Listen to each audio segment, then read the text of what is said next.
O sector automobilístico destaca a importancia de contar con impulsos que dan os plans como Renova o teu vehículo impulsado pola Xunta.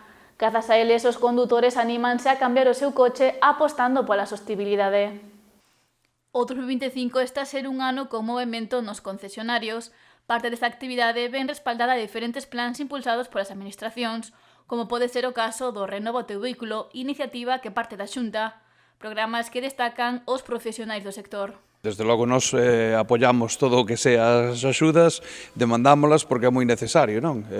A vista está que foi un éxito, que se vendeu ben e que deberían de ampliarse e haber máis, eso que nos pedimos sempre. No caso do Renova o teu vehículo deronse xa 1.300 axudas, quedando ás portas de esgotar os 3,2 millóns de euros asignados para este exercicio. Agora mesmo había un fondo para particulares e outro para autónomos e empresas. O canal de particulares xa está esgotado e agora mesmo quedanos moi pouquiñas unidades para autónomos, sí. Subvencións que teñen un obxectivo claro, modernizar a flota de vehículos cada vez máis envellecida. Exactamente, o que queremos é que todos queremos tirar para a Axenda 2035 do medio ambiente, vehículos máis eficientes, vehículos máis tecnolóxicos, e o que fai falta é que o parque móvil pois sexa máis xoven e non máis vello como está sendo, non?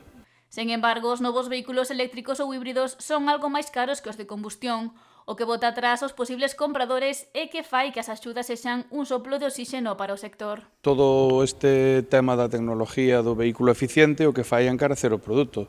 Si encarecemos o produto, lógicamente facemos máis difícil o acceso a él. Entón, todo o que sea beneficiar con axudas que a xente poida acceder, pois sempre é máis doado, claro.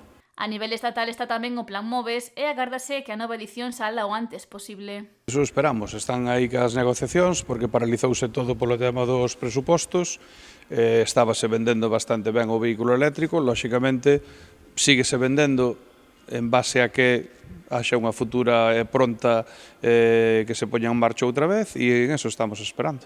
Futura edición na que se agarda se solucionen algunhas eivas que presenta o máis recente.